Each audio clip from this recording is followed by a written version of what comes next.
Welcome back, everyone, to the 11th Dungeons and Dragons session. As usual, please watch the previous episodes to catch up on what's transpired. Morning comes, the sunlight casting long shadows against the campsite. The usual sounds of nature begin to make themselves known. Camarier, Bronson, what do you wish to do? Camari is beside the stream, washing and cleaning the wounds on her bare leg from last night. While they might have healed, she doesn't want to risk the possibility of infection. Bronson is already up, cooking some more meat from the rabbits he hunted the previous night. He sits beside Kamara after kissing her cheek, helping her clean her wounds. Any change with Kalaria? With a shake of her head, Camari looks over at Bronson, her glowing eyes seeming to resonate with a slightly familiar feeling to her. Bronson, could you please tell me a story? From your soldiering days. A happy memory or something similar? Please. Of course. I don't not have many. Not that those times were pleasant. It's just discipline, resilience, and obedience are the main principles when in that line of work. But one of my favorites is when we were on a reconnaissance mission. It was me and two others, Troyes and Roman. We had been tracking a possible lead. We thought that it could be demons of Niels. The ground was thick with a red hue and a dark orange substance. Troyes guessed it was a group of drunks that had lost their way, maybe gotten hurt. Roman figured a cluster of bloodhawks or something had feasted. It was when we got to this remote graveyard out in the wilderness that we suspected something more innocuous. The red stuff had led us to a smeared bottle of jam left near the graveyard entrance.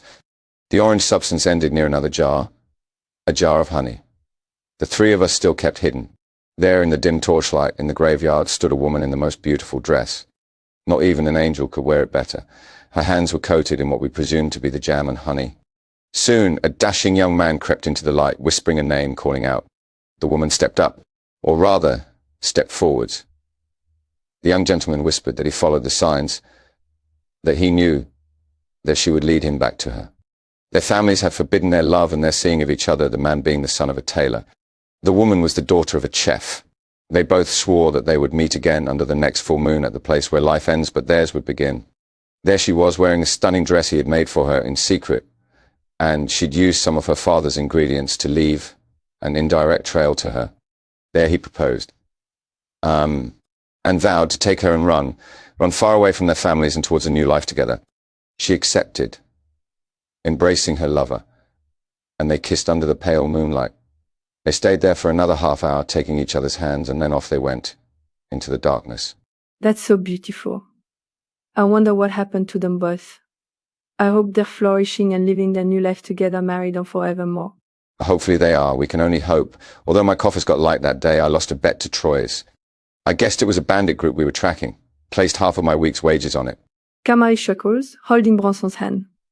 I hope that can be us one day, Bronson. I'd really like that. Bronson raises an eyebrow. Losing a bet? I wouldn't recommend it, Kamara. No, you silly thing. The other part together and possibly living a new life. If things go swimmingly and once this whole portal business is sorted, I'd like to start a new life with you. Kalaria will be involved as well. Evidently, I'll never leave her behind. Do you want that as much as I do? I know, I was just teasing. Yes, I'd like that. I do want to head up to Baldur's Gate and sort some things there too. We can all go together, the three of us, live there and settle down with possibly another child in future. As long as I'm with you, and Kalaria, I don't mind where we go and what we do. She leans in close, kissing Bronson's lips, her tail wrapping around him gently. Bronson holds Camara's head gently, kissing her just as passionately. His hands rest on her waist, feeling her tail against his own. I love you, Bronson. And I love you, Kamara. Shortly after you eat breakfast, you both head on back in the direction of Presthorpe. It's only another hour away. You get the horses settled in the stables.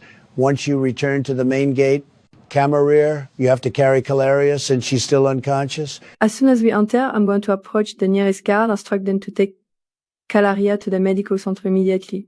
If the issue of price arises, I'll pay whatever. Just as long as they keep my baby girl stable and treat her, try to wake her. Miss, I can't just take this person into medical care just like that. She's not in critical condition, from what you described. You'll have to discuss things with the chief medical officer first. I can take you to her if you wish, but she might be preoccupied. If she is, you'll have to try later. Usually I would do as you advised, but this is a different situation entirely. I am the one who fought a pack of hellhounds at the ravenous Raven Tavern. The patrons would have died if not for me. I would gladly do it again. I take no pleasure in reciting and recounting these things like this. However, action like that come with respect out. As a token of such respect, I beseech you please take my dog Rota into medical care at once. If the chief medical officer protests, have her take it up with Mayor Archibald. He will back up what I've said. And I, from one former guard to another, will back up these claims, and I'll ensure that you're spared from any potential repercussions. Bronson says that to the guard. Camaraderie, roll a persuasion check, with advantage if Bronson is insisting the guard further. That I am. Understood. With advantage, that's 18. Do not make me regret this. Whilst I care for the lives of the innocent, my occupation is just as significant. The guard takes Calaria, carrying her towards the medical center. Thank you. So, what next? To the mayor's office. As you both venture to the mayor's office, you wait outside the main open door after the guards order you to wait. There, you hear two voices, like last time. They had prisoners there too, Gerard, dozens of people. The poor souls, they didn't stand much of a chance. But you're certain that all the bugbears and hobgoblins were slain? Dead certain part on the unintentional pun. The portal is closed and the villains were slain. The ears I gave to you are ample enough proof. Mayor Archibald locks eyes with Bronson and Camaraderie. Ah, just the people I've been hoping to see.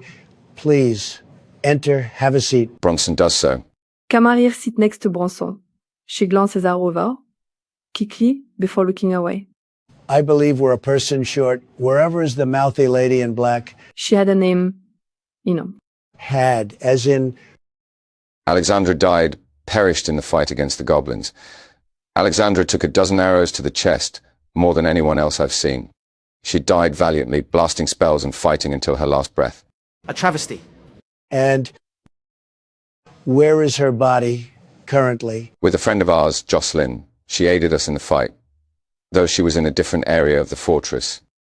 She's taken Alexandra's body with her back to Imniskar. Jocelyn's a cleric, so she can preserve Alexandra's corpse and try to resurrect her. Last I checked, clerics charge an extortionate price for resurrecting the dead. Even then, they tend to get uptight about it. Well, she owes us a huge favor. So, we plan to make our way to Imniskar as soon as we are able. Unless I have other business for you both? I think we've all done more than enough for you. While this portal business is troubling, we can have plans of our own. Like monitoring your daughter's recovery? How surprised I was when Urmston relayed that story to me. The tiefling who fought off the hellhounds at the ravenous Raven Tavern and the stoic dwarf carrying an unconscious individual with them, insisting he dismiss the formalities and do as instructed, whilst I did say to Bronson last time that your actions did earn you respect, Camaraderie. That doesn't give you the authority to order my men around like that. There are procedures and regulations in place when it comes to the sick and wounded. You have earned respect, yes, but don't think that means it earns you more than that. Exceptions and favoritism, certainly not. I will have your daughter monitored and treated as a token of the respect you have earned. But if more exceptions or favoritism are exercised again, then... Understood. Thank you. Gerard, about the reward. Yes, the other half of your reward. Hold on. Rover, you weren't there with us. We didn't even see you. Yes, I was. Modesty should be your preferred choice. I see, Kamari. Don't lecture me about my preferred choice. You are a liar. A bad one at that. You're labeling me a liar. Unbelievable. That's enough from both of you. Your reward, Mayor Archibald says, as he hands out 4 pouches of gold, double for Alexandra, since she insisted last time. Rather ironic now, unfortunately. But even still... Thank you, Gerard. Is there anything else you need us for? Not for the moment, but if that changes, I will contact you, all of you. With that, you all leave his office. One thing we should do, Bronson, is get the contents of that chest examined. I'm not even sure if I've shown you yet, since a lot has happened recently. Camaraderie will show him the cool stuff she and Jocelyn found. Very exquisite. Let's return to Armored Saints. Maybe Ghislaine can help. Sure thing. We can make some more inquiries about her father. Was for at it. We need more to lash onto. As Alexandra said before, we have no leads. So you return to Armored Saints at a brisk pace. The familiar smells greet your nostrils and the bell chimes as you both enter. At the counter is Ghislaina, except she appears fatigued and drained of color. Bronson, Kamar, have you found my father? Oh, please say you have. By the gods. Ghislaina, you look very unwell. What's happened? Never mind me. What of my father? Any news? Anything at all? We're still working on it. Although we would like your help with something in the meantime, Ghislaina. Although, as Kamara mentioned, you look ill. You should rest. Rest, yes, sure, as soon as my father's safely brought back here. Until then, rest is a luxury I can't afford. Is there anything you need from me that can help with the search? Maybe if you can tell us more about your father. Anything you would deem significant. I can't think of anything significant right now. He's got a huge scar down his chest. And he's a human, usually refuses to shave. He most likely has calluses on his palms. I don't know what more or else you want me to say. Is there a place he frequents? The Ravenous Raven Tavern? Anywhere like that? He would go there sometimes for the occasional drink. The only other place would be Mother's grave. Otherwise, he would be here. I must ask, where is your mother's grave, Ghislaina? If you don't mind me asking. It's outside of town. Once you leave through the main gate, take a right. Further down that path is Leoman Pond. Continue on, you'll see the graveyard eventually. Although don't go there at night, before the sun finishes setting at the latest. And why is that? Are you going to tell me that the place is haunted? No, only that the place is haunted at night. Or at least that's how the local legends go, but that cemetery has been around for nearly a century. So there must be some truth to the tales. Got it. We'll get to the graveyard as soon as we can. Ghislaina, how well versed are you in identifying objects? By magical means. I know a fair bit of magic. Depends. What do you need identifying? Kamariel shows Ghislaina all of the items that were in the chest. These are certainly intriguing finds. I won't ask where you found them all. Ghislaina goes through all the items, examining them thoroughly. And how do you know magic? Just curious. I dated a wizard once for 2 years. Now I can get these objects identified, but it'll take time and coin. If you return in an hour or two, I'll have it all sorted by then. As for the cost, I'm sure we can work something out. Sound good? That sounds very good. We'll all be off to the graveyard then. Hope you find something there, some kind of clue. Oh, and my mother's grave will be marked with the name, Alindra Drathel. Alindra Durothil. Got it. We'll be back soon, Ghislaina. With something concrete, in terms of clues and leads. Or if our luck turns around, hopefully my father himself. Good luck out there, Bronson Kamarar. I take it Alexandra is working on something similar as we speak. Yes, she is at this very moment. That's good to hear as well. Very well, I wish you all luck. You both leave Armored Saints and back out near the market square. What do you both wish to do now? Well, I suppose it's off to the graveyard. Either that or we check out the tavern again, in case we miss something. We could go to the Ravenous Raven Tavern first, maybe also ask the patrons about the graveyard, whilst we get a quick drink. I don't think there would be many clues at the tavern, but I suppose it's worth a look. Just to be extra sure. Kamaria, why did you lie to Ghislaina about Alexandra? Because Ghislaina has enough to worry about right now. Besides, Alexandra might not be deceased much longer. If Jocelyn can work her healing magic. I know. I suppose I wouldn't want a lot of people knowing about dead friends at a time like this. Nothing against Alexandra, of course. Just don't want to throw caution to the wind. Exactly. So we understand each other. Although it is quite strange without Alexandra here. I suppose it's something we'll have to get used to for now. So you both proceed to the Ravenous Raven Tavern. Bronson, Kamaria, darlings, how are you both? Mary Molly greets you both, smiling sweetly, behind the bar as usual, although there's even more of a spring in her step than usual. I owe you both huge thanks. You saved us from those hell dogs, saved my tavern too. For the next week, food and drink on the house for you both and Alexandra. It was nothing, honestly. I am just glad you all go out safely and soundly. But thank you for the most generous discount. It's very much appreciated. It's my absolute pleasure. You're like beacons of light in these dark times, the three of you. That's very sweet of you to say, Mary Molly, thank you. We are both wondering if we can get your advice on something. Rather, background information on something. Of course you can, but first please let me alleviate your thirst. What will it be, dearies? Whiskey, scotch, wine, rum, liquor, gin, beer, ale, mead, vodka? Call L, please, Mary Molly. Single malt whiskey for me, please. Most excellent. I'll get those to you right away. So what did you want to ask me about? The graveyard just outside town. According to a reliable source, apparently it's haunted. At night, at least. Small Isle Cemetery. According to local legends, restless spirits arise from their burial place after sundown. Apparently, there's a lady in white who appears in the mausoleum. Some say there's a headless soldier that wields a bloody saber sword. Spine-tingling stuff, but don't let it put you off. It's all superstition and ghost stories. If there's one thing people love, it's ghost stories. But are you sure it's all fiction? Well, they say even legends carry truth. Mary Molly hands you both your drinks, getting one for herself as well. Gulping down a swig of his drink, Bronson turns the topic over to Ghislaine's father.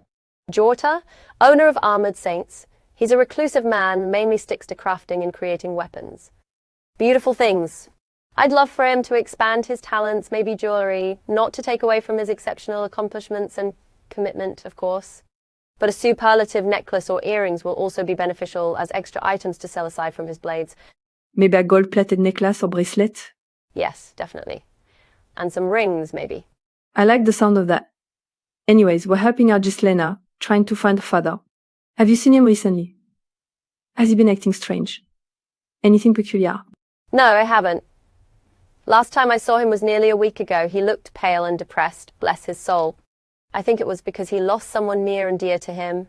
He drank a few rounds of ale and then left. Was there anything off with Jorta? Please, Mary Molly, it's paramount. He could be in serious danger. He seemed to have some strange tattoo on his arm. At least I think it was a tattoo. Very bold one. It almost seemed to glow like fire. I've heard of Arcane-inscribed tattoos. Maybe it's one of those. I've got a few ideas as to what that could be. Any other details, Mary Molly? Just that striking tattoo and his quiet, morose demeanor. All right, I think we have enough to go on. Thank you, Mary Molly. And for the drinks. DM will waste no time. We finish our drinks, return to the horses, and ride the hells towards the graveyard. As you ride on horseback towards the graveyard, the sun seems to retreat behind the gray clouds, casting eerie shadows. The sound of the horseshoes become louder as the sounds of nature start dwindling. You pass Liam Pond, taking note of how lifeless it seems to be. Upon reaching the cemetery, the air itself seems to hold its breath, deep in anticipation itself, hitching the horses, petting them as they seem on edge. The two of you proceed through the front gate. It's ajar and unlocked. Numerous statues of angel-like beings cast an inanimate gaze on the land. The grass is starting to become overgrown, along with various clusters of moss. The mausoleum is in your line of sight. It's near the back of the graveyard. A few ravens fly overhead, though they don't caw or draw much attention to themselves. The surrounding trees creak ever so quietly. Nobody else is around, as expected. A few lamps are lit and swinging slightly from their mounted posts. Such a happy environment, isn't it, Bronson? Most cheery. Come now. Keep close and keep an eye out for the grave. Also, what did you suspect about Jorta's tattoo? That tattoo, from the way Mary Molly described it, seems like it correlates to the Infernal Portal somehow. Just a hunch. I just hope that I'm wrong. For once. If you're both searching for the specific grave, then you may roll a perception or investigation check with advantage. Camare plays a slow but mellow melody on her viola, giving Bronson some bardic inspiration. Thank you, Kamara. Perception with advantage and bardic inspiration. 25 total. Beautiful result. Bronson, you spot the grave with your spectacular perception and eyesight. Alindra Durathel, there it is, at the corner of the northern part of the cemetery. Well, here it is, Alindra Durathel. And there are several bouquets of flowers here. Jorta or Ghislaine, gods rest her soul. DM, are there any other signs that someone has visited this grave? Footprints. Anything that Jorta may have accidentally dropped. With that previous check, you can see footprints leading to and from the grave. You follow the track, soon finding yourselves inside the mausoleum. There are multiple stained glass windows, amplifying and coloring the sunlight that shines through them. The walls and floor have seen better days, the ground coated in layers of dirt and mud. Inside is a single casket in the center. Is there a plaque on near the casket to indicate who's buried here? There is, but it's somewhat concealed by dust and cobwebs, and a few cracks and deep scratches are visible underneath it all. Camarere, you feel a little tap on your shoulder, then a cold breeze traversing past you. Bronson, you feel the breeze too, but it doesn't seem to affect you much. Camarere, even with your infernal blood, you feel a chill snake up your spine. Bronson, did you touch my shoulder? No. How could I? I'm standing here just in front of you. Even if I wanted to, you're naturally taller, so I'd have to jump. And that'd be noisy. Exactement comme je le pensais. Des forces et dires sont en jeu. Spirits might be at work here. Bronson, you see that the footsteps stop at the casket, although half of a footprint is visible just beneath it, and there are a few drag marks. Bronson makes visible note of this, walking round to the side of the casket before pushing. Bronson, what are you doing? This casket might have more than one way of opening. Roll a strength check, Daniel. That's a 9 total. You feel the casket giving a little, moving in the direction you're pushing it towards, but it's not quite enough. You can roll again, but the DC will be slightly higher. Camari compose and plays another mellow tune on air viola, bestowing Bronson with bardic inspiration again. Bronson takes a deep breath before trying a second time, throwing his back into it. 14. Plus bardic inspiration, 17. With help from Kamarier's inspiration magic, you plunge your body against the casket, feeling it give way this time. With the casket now out of the way, you both see a set of stairs descending down into pure darkness. Bronson has a few torches stowed away. Even though we both have dark vision, it's still good to have a light source. Just in case. Using his tinderbox, he ignites one. Here we go. Ready, Kamari? Allons as you're by my side. Bronson, always. As you all descend down the stairs, the sunlight from above gradually fading as you press on, your hearts race as you feel eyes on you from multiple directions. The stairs feel like they'll continue forever, but they eventually end. With your dark vision, in front of you is a straightforward tunnel. On both sides lie multiple coffins, the ground stained with dried blood. A few candles remain lit, but their light doesn't reach far. Stay close to me, Kamara. We're being observed by God's knows what. You don't need to tell me twice. Camari sticks exceptionally close to Bronson, drawing a rapier. Cautiously proceeding down the claustrophobic tunnel, the candlelight flickers and almost dances before being snuffed out. From your left, Bronson, one coffin lid bursts free, a figure wrapped in dirty bandages, soon up on its feet, a mummy. Everyone roll initiative. Bronson got 7. Natural 1. Plus bonus. 5 total. The mummy is going first. It drags its rotting body towards you, Bronson. Its empty eye sockets fully focused on you. It launches 2 punches at you, Bronson. First one misses. The second gets you in the shoulder. You feel the necrotic energy sink into your shoulder. Your maximum hit points are reduced by 10 until your next long rest. Well, shit. In response, Bronson engrosses himself into a barbarian rage, battle-axe in hand. His muscles enlarge and his veins become more conspicuous. He arcs his battle-axe in a single motion, getting the undead bastard in his own shoulder. He goes for another swing, slicing into its chest with a growl. The mummy lets out a distorted howl, black blood gushing onto the ground. Camari a circle around the mummy, soon flanking it from behind. She flourishes her blade, thrusting it forward with surprising speed. She lands a strong hit in the mummy's back, drawing a tiny but potent stream of black blood. The undead monstrosity turns to you, Kamarier, evidently angry about what you just did. With a flurry of rapid punches, you get pummeled. Holy shit. Camari is looking weary and drained from that. Bronson roars at the bastard to leave her alone, lashing at it with his battle-axe, leaving a deep gash into his back near Kamara's. He slashes diagonally, going for a wide attack, getting it in the leg.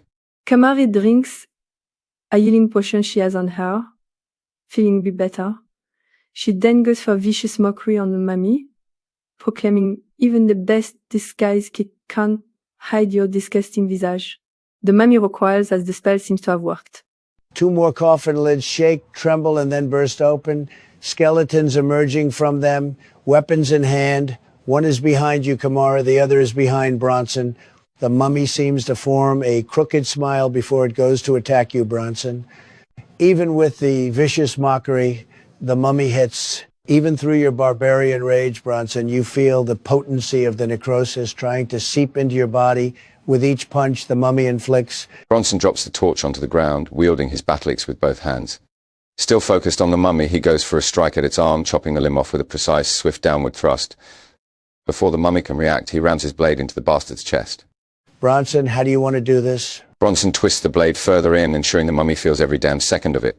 Before it realizes, Bronson pulls the blade out, leaping up and decapitating the wretched thing. Ni skill, Bronson. Camari turned to face skeleton now up in her face. She chants some arcane words, purple enchantment and energy beginning to form around both skeletons. They failed to resist on ward of the magic Sunkote-dene emanating from their bodies. Both skeletons attack simultaneously, despite them being magically debuffed. Camarier, you get slashed in the arm. Bronson, you dodge the incoming attack from the skeleton closest to you. Camarier loses concentration, des enchantements magiques dissipating. Fresh off the kill, Bronson lunges at the skeleton, dealing 2 series of intense blade strikes. Camarier goes for a vicious mockery on the skeleton that just wounded her. Her voice booms. Even a worm is more useful than you. The skeleton seemed to have felt that. Camarier, the skeleton goes for a swipe at you. Again, even with the disadvantage, that still hits. Max damage, I'm afraid. Bronson, you narrowly avoid being slashed. Enough of this. With a flash of his weapon, Bronson dismembers and deprives the bone boy of his legs. That finishes it. His blood running hot like lava, he's soon in front of Kamara, attacking her assailant with unrestrained fury. The skeleton is barely clinging on. Camarier casts another vicious mockery, shooting at the undead bone man. You repulsive, bland, witless, pathetic amalgamation of bones.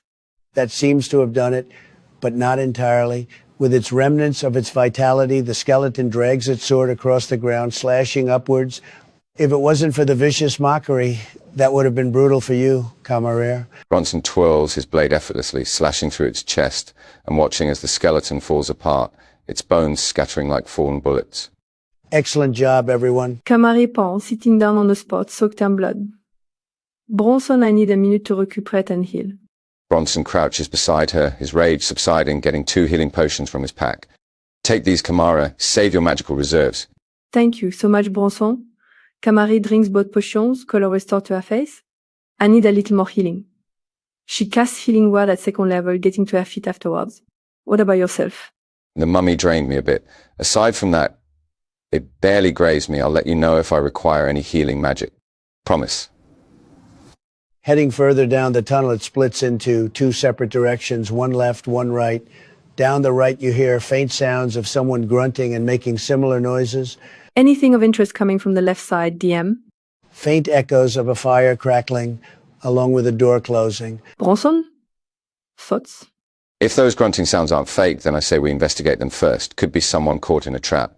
I agree with you. Lead the way.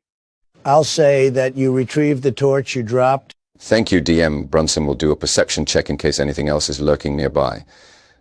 14 total. You see nothing of note, Bronson. You continue further down the tunnel, the faint sounds now growing louder. It leads you to a small chamber full of caskets and coffins. Some lay open, empty, on the floor.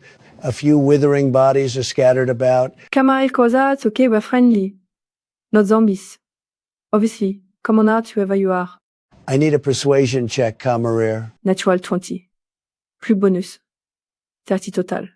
From behind a messy pile of coffins, in the corner of the room, a figure crawls out. Her face is covered in scratches and blood, her robes torn and dirty, hair coated in dust. Who are you? Stay the hell's back. Just stay right there. Just relax. It's okay. You have my word, we won't harm you. So please compose yourself. The redhead woman squints at the figures in front of her, slowly attempting to get to her feet. Can you tell me your names, please? Bronson Stalwart, soldier and stoic adventurer. I'm Camarier. Adventurer amongst a few other things. I'm Yereneth, slightly experienced wizard. A pleasure, Yereneth. Let me help heal you. You're seriously injured. Yereneth nods quickly, her body weak from her wounds and blood loss. Camarier makes her way over to her, casting healing word at 2nd level. Yereneth's body is soon glowing with healing magic. Her wounds closing up and any broken bones are mended. That feels great. By the hells, I needed that, thank you. Yereneth squints at Kamara as she offers her hand. What's wrong? Yereneth. Camarier gently takes her hand into hers, helping her up slowly. How did you end up in this predicament? Thank you, Kamara. Yereneth's legs tremble as she adjusts and regains her strength. Let's just say that I ran from home, from my family. I know a person and they let me hide down here. But I got far too curious. I ventured away from the safe room I had set up, wandering through the tunnels. Before I knew it, coffins were opening and the dead were rising, soon on me with blinding speed. I got swarmed and heavily wounded by a group of zombies. Only with a desperate blast of spells and instinct did I manage to escape. I lost my glasses in the scuffle, but rather my glasses than my life. Definitely. How well can you see without your glasses? Where did you lose them? Not very well. and a good trek back down the left tunnel, back where the split in the main corridor is. But evidently there's a chance that the swarm of undead that attacked me will still be there. If they are, we'll deal with them. Me and Kamara have already bumped into a few undead recently. It went as well as expected. A few extra corpses for the pyre won't do us any harm. Uraneth nods, concurring. Thank you both. It's extremely fortunate that you both found me when you did. We can help each other get to the safe room I set up. It's fortified and there are provisions and water inside. That sounds ideal. Are you alright for following us? I can make you both out somewhat, don't worry. If need be, I can provide covering fire. Let's get going. So, you're all heading back the way you came? Yes, back towards the initial split in the tunnel. Then down the left one. Kamari will do a perception check, keeping vigilant, 12 total. Uraneth follows closely, squinting harshly as her Kamar and Brosen proceed onwards. With that perception check, Kamarir, you hear low groaning noises and erratic footsteps, most likely unwanted company, about 80 feet away. Am I able to see how many enemies there are? And what they are? More zombies. This is all happening just round the corner, literally. But there's definitely more than one set of groans you can hear. You guys hear that too, right? Loud and clear. Keep clear, Uraneth. We'll handle this. Are you sure? I don't doubt your skills, but I can try to cover you both. I know I don't have my glasses right now, but I'm not that bad of a shot. We'll see how things play out. For now, we don't want you to get seriously wounded again. So maintain some distance. Understood. Uraneth does as instructed, keeping back at a relative distance.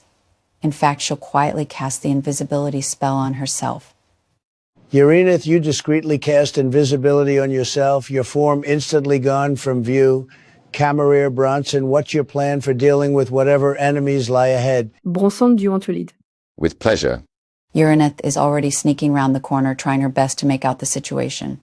Uraneth, please roll a stealth check with advantage, as well as a perception check with disadvantage. Natural 20 for stealth, +3, and 10 for perception. Uraneth, you move with grace and as silently as a cat. You barely hear your own footsteps, if at all. You attempt to decipher and figure how what's residing around this corner and how many individuals. From what you can make out, there are at least 2 figures. Creeping back to the others, Uraneth whispers to get their attention before reciting what she's learned. Thank you for the information, Uraneth. Let's do this. Bronson. Her and Bronson draw their weapons.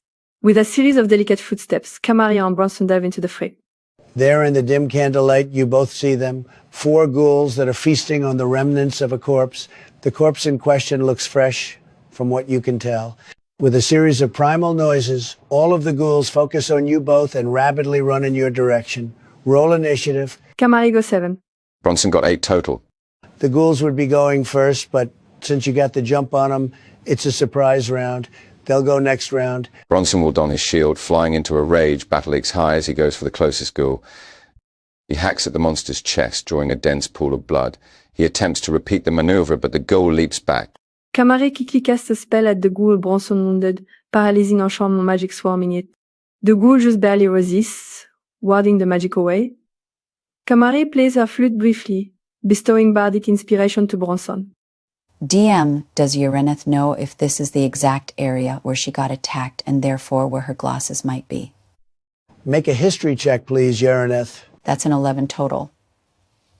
You have a rough idea that this possibly could be, maybe a little bit closer. The ghouls recover from the initial surprise, now ravenous and craving more flesh, new food right in their vicinity. Bronson, the ghoul in front of you, lashes out with its claws with shocking speed. It slashes at your exposed skin. You feel a little rigid from the attack, but push the feeling aside.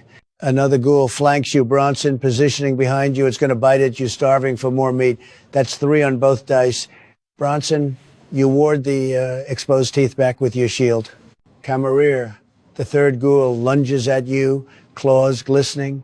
You sidestep as it slashes at only air. The fourth ghoul does the same, joining its friend. This one does get you with its claws, carving a deep wound in your arm. You also feel this rigid, daunting feeling, but you drive it out of your psyche. Bronson's muscles enlarge further, his rage intensifying. He discards caution temporarily, going reckless, throwing a swift primal blade attack at the first ghoul. It pays off as he gets another good strike in, more blood coating his blade. He does the same again, decapitating the damned thing. Kamarizan performs a series of motions and gestures, her voice amplifying. attempting a vicious mockery on the third ghoul. She announced, "Even Alemore looks better than you right now." The ghoul just continues to snarl. Yareneth, you can make a perception check with disadvantage if you wish to search for your glasses. Yes, please. That's 13. Yareneth, roll a d10, please. D10. Okay, that's a 9. You search and feel the ground carefully, as well as cautiously, eventually feeling the familiar touch of the frames of your glasses. There's a slight crack in one of the lenses, but apart from that, they're untouched. Gloria slipping them on, her vision finally sharp again. She's still invisible, so can she angle it so that she targets the ghouls that are next to Kamara? She wants to cast Burning Hands. Make an Arcana check, please, Yareneth. Got it. 14. The ghouls are not flanking Camarir yet, so I'll say you can just about get a good angle. The ghouls will roll dexterity saving throws with disadvantage. Natural one. Yareneth, go for it. Uraneth thrusts out her hands, intense flames bursting from her palms, her invisibility breaking simultaneously. The ghouls get caught deep in the inferno, gargling in pain. One of them burns to death, wailing and flailing about as the flames reduce it to ash. The rest of the ghouls seem somewhat shocked from this sudden attack, yet also excited as new food appears before them. Bronson, the only attack that hits you is a critical one. Natural 20. Camarir, you also get wounded, but not as badly. Both of you resist the paralysis effect once again. Brilliant move, Uraneth. Bronson refocuses on the ghoul behind him, ditching his shield and wielding his battle axe with both hands. With 2 intense attacks, that ghoul is sliced cleanly in 2 at the waist horizontally. Kamara goes for a swift strike with her rapier on the last ghoul, but the impact is less effective than she anticipated. It does nothing significant. Within a second, Uraneth is reciting arcane words, firing a beam of frost at the wretched ghoul. It seems to shrug off the initial impact of the spell, however. Absorbing quite a lot of damage, the ghoul is soon on you, Yareneth. Camarir, you get an attack of opportunity as it moves away from you. Excellent. Kamari's blade strike is impeccable this time, impaling the disgusting thing right through the heart. And that's the end of that. Bronson, Kamara, are you both all right? Oh, definitely I've taken hits far worse than all of that combined. That's my Bronson. I'm not firing as well, but I can continue. Kamari casts healing word on herself, sheathing her blade. Don't worry, if my memory serves me correctly, we're not too far from the safe room. Let's stick close and maintain caution. I don't think I'm alone in saying that those weren't the only goals down here. Agreed. Lead on, Uraneth. For the next few minutes, she leads everyone onwards through the dense dark corridors after casting the light cantrip on her dagger that's attached to her belt. Can you please roll me a survival or perception check, please? 21 for my perception check. Yareneth, you easily recall the way back to the safe room. You approach the locked door, just off the beaten path. The alarm spell you set up previously, still operational. With a flick of your wrist, the door unlocks and opens, the 3 of you heading inside. Inside the safe room are multiple wooden chairs, a controlled campfire, a pile of books, bedrolls, and a few sacks and barrels of provisions and wine. The door automatically locks after shutting behind them after they all enter. This is a very pretty setup you have here, Yareneth. How long have you been down here? Kamari takes a seat on one of the wooden chairs, her legs aching a little, as well as her wounds. About 6 days now. Uranus sits by the campfire, casting prestidigitation to relight and strengthen the flames. She takes a minute to collect herself, the burning flames reflecting off her glasses. Bronson tucks into his own provisions and chugs a portion of water from his stash. I say we rest here for a time. Uraneth, I don't think me and Kamara explained why we are down here to begin with, did we? Just before you delve deep into conversation, I'll say we're going to count this as a short rest since you're all talking, eating, and recovering from that fight earlier. Do continue. No, I don't believe you did, Bronson. Uraneth retrieves some food of her own and gets herself a single, small glass of wine. Well, we're down here because we've been tasked to find someone, and our search has led us here into these catacombs. I don't suppose you know Jorta, owner of Armor Saints, the shop. His daughter tasked us with this. Plus, we want to try and help where we can. Uraneth shrugs her shoulders, biting her lips nonchalantly. Jorta, I've heard of him, yes. What's happened to him? Is he keeping well? Obviously not if you've been tasked to find him. Has he run away? Something like that. He hasn't run away, he's disappeared. I don't think he would run and leave his daughter behind willingly. She expressed how close they are. So with that in mind, We strongly believe that he's been kidnapped and involved in some nefarious scheme. Well, from what little I know about him, I know that he makes great weapons and that he has a good reputation. Anything else? Anything in particular? We need every piece of information that we can get. Well, Jordadar is very close to his wife that I know from a reliable source. Other than that, I know nothing else. Kamarir is going to answer Ireneth, 8 in total. This young wizard is definitely keeping something from you. Ireneth, what aren't you telling us? Please, like I said, any and all information relating to Jortar is significant. It could help us find him much quicker. Roll a persuasion or intimidation check. That's a 21 for my persuasion check. Bards, they can persuade people like it's nothing. Me and his daughter, Ghislaina, we loved each other very much, but my family discovered our romantic tryst and they strongly forbid me from seeing her again. They then made it out like the whole thing never happened every time I brought it up. I think that part hurt more than anything else. I'm so sorry to hear that. It's not right, forbidden from seeing someone you love strongly. Uraneth nods, eyes closed, breathing slightly tense, as if trying not to cry. Ireneth, I'm sorry, but is there anything else about Ghislaina or her father? We're running out of leads and time. I don't want to continue this conversation. Please drop it. Please, Ireneth, this is nothing personal. An innocent man's life is on the line here. If you care about him and his daughter, then you must tell us everything. I need another persuasion check. Altogether, that's 25. The only significant thing that I know is that Jordan would die for Alindra, just like Ghislaina said when talking about us. Uraneth slowly gets up, looking ready to burst out a dam in terms of tears. Can you please excuse me? I need some time for myself. Uraneth lays in her bedroll, after using some barrels and other things to block her view from the others, soon crying ever so quietly but continuously. Bronson gets up to go comfort her. No, Bronson. Trust me, she needs a bit of alone time first. Kamara, having someone there to help shoulder your troubles and burdens is one of the best things you can do for someone. Yes, but not right now. There's a time for that. Now isn't one of them. Uraneth said she wants some time alone. We should honor that. I know where you're coming from, though. Bronson. Bronson nods, sitting back down next to Kamara. Over the course of an hour, you all rest and gather your strength, some more easily than others. Uraneth uses her arcane recovery to restore some spell resources. She soon joins the others, wiping her bloodshot eyes. Bronson gives Uraneth a hug. Uraneth goes tense for a moment before crouching and hugging Bronson back, eyes closed, feeling lighter in terms of mood. That was unexpected but welcome. Thank you. No need for thanks, really. I'm sorry about earlier, Uraneth. It's okay. I understand why you wanted to delve into that particular topic. Now let's refocus.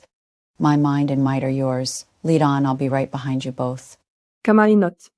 I'll say that you redid the alarm spell by the door during the short rest. So with that, you all head out of the safe room, ensuring that the door is locked securely behind you all. Let's head further down this tunnel. If I remember correctly, I heard a fire and the sound of a heavy door slamming shut. Are you all proceeding down this tunnel quietly? Everyone is nodding, so I guess we are. All right. Then you all know what to roll. 18 for me. That's 21 for me. 15 for me. Very good rolls all around. Sneaking further through the tunnel, remaining vigilant, there lies a set of heavy wooden doors. There's a small campfire that seems to have been put out recently. All right then, let's see what's behind these doors. Kamari slowly pushes open a set of doors. Through the doors lies a large open area, 4 pillars in each corner, an infernal portal centered in the middle. 2 figures are kneeling beside the portal, adjacent to each other, one in black robes, the other a rough-looking human man, dressed normally, a glowing, burning mark on his arm. Well, this is an all too familiar scene here. And there's Jortar. Kamari begins to approach cautiously. Jortar, isn't it? Your daughter sent us. She's beyond worried about you.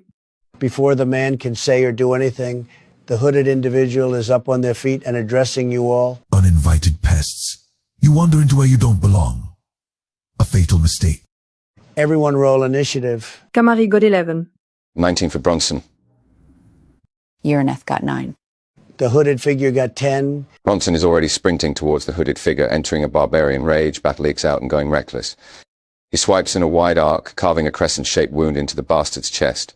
He follows up with a heavy strike into his waist, blood vessels bursting and soaking the ground. Kamar will dash to the closest pillar, taking cover behind it. She bestows bardic inspiration to Yerenet, her viola being played with a touch of mellowing calmness.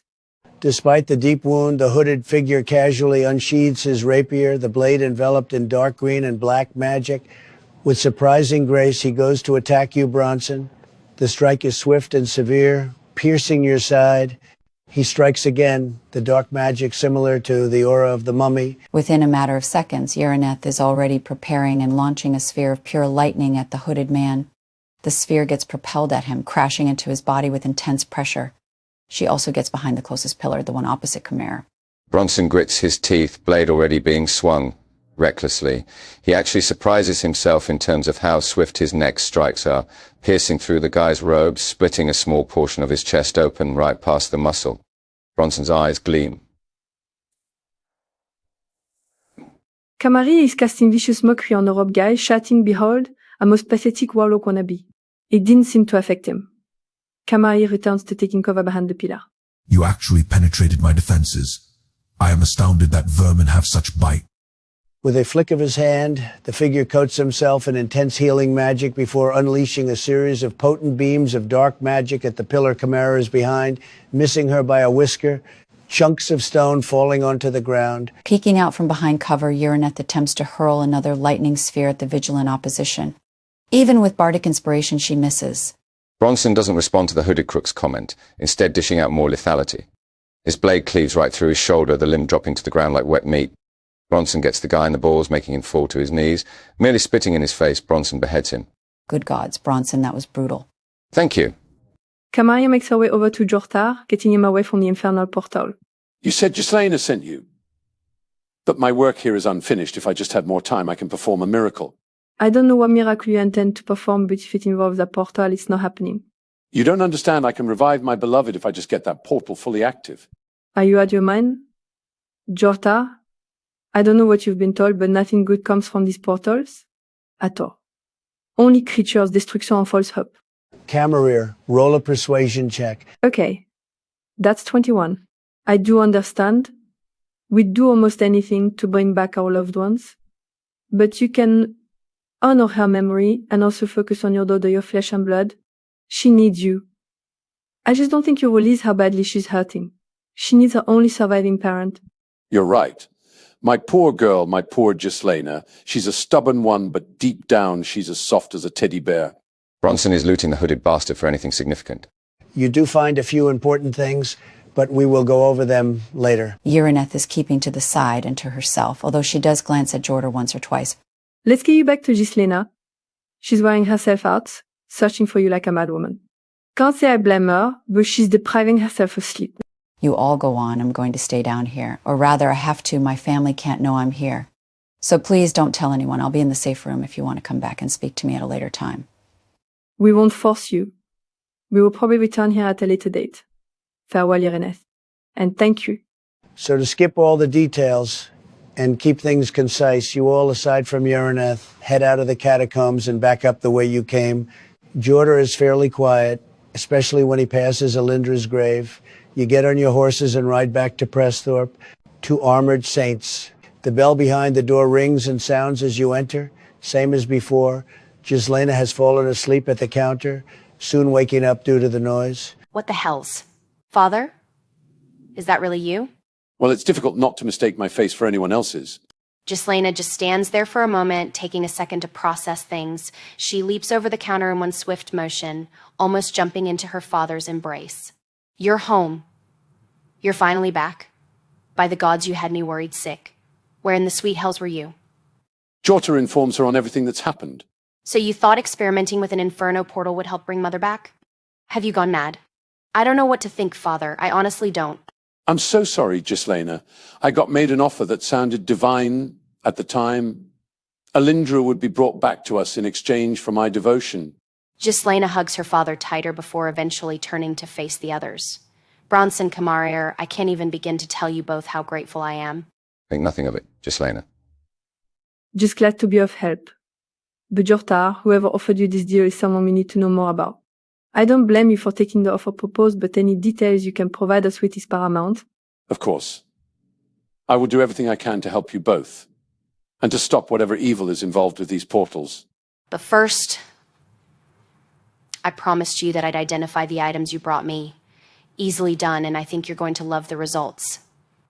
Ghislaina makes her way back to the counter, retrieving all of the contents of the chest from behind it.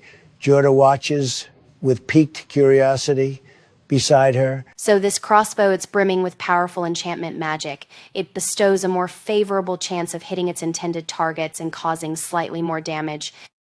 Plus, the gold plating is exquisite, beautifully made. I wish I could say that it's one of Father's designs. The 2 potions are rather rare. The one with the red liquid is a superior healing potion. The name speaks for itself. The other is a potion of heroism. It provides temporary vitality and imitates a blessing spell. Both are incredibly valuable. The rarity is to be commended as well. The cloak is the best one. Whilst wearing it, your defenses increase permanently. This is no trinket. I must ask, where did you both find these items? Deep in the heart of a hobgoblin fortress. Good gods. Well, there you have it. We didn't discuss price, so let's do so now. After whispering something to Bronson, Camara hands Ghislaina 20 platinum pieces. Oh my, Kamara, this is... Your payment. Consider it a personal thank you from us. Again, I don't know what to feel. Well, I do. Thank you both sincerely. You reunited me and my daughter and forgave me for my previous transgressions. My door is always open to you. Anything you need, you come to me. Anytime. That is appreciated, Jorta. Oh, I almost forgot about the rune. Ghislaina disappears into one of the back rooms, soon returning with a small stone, arcane carvings embedded into its surface, occasionally glowing intensely. If you'll pass me your weapon, Bronson, I can attune it. Bind it even. Bronson lays his battle axe on the counter. Ghislaina spends a minute performing a ritualistic spell, the rune soon melting into the hilt of the weapon. There we are. As I stated before, this rune deals additional elemental damage on top of your weapon's regular damage. One of the elements is fire, the other is frost.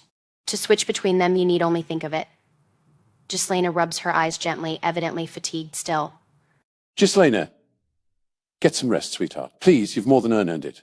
Nodding, Ghislaina hugs her father and thanks Bronson and Kamara again before heading to her room. Well, now I need to lay down and clear my head. Camera, Bronson, please come back a little later and I'll answer any and all questions you may have. Very well. After sundown. Is that a good time, Jorta? Or a little while before, yes. One thing before we go, Jorta. May I inquire about shield? I'd like to purchase one before I forget. Why, certainly, I have a beautiful reinforced shield made of fine material. If you are interested. That I am. I'll take it. Thank you. Camarier, Bronson, you collect all your newly identified items and leave Armored Saints. The afternoon sun still high in the sky. Camarier, the guard you and Bronson instructed to take your daughter to the medical center, spots you from afar, swiftly making his way over to you. There you both are, at last. Ma'am, your daughter is conscious and slowly regaining her bearings. Holy shit. My baby girl is awake. Bronson, we must go see her. Now. Okay, everyone. I think we'll conclude this session here. Thank you all so much. Look after yourselves.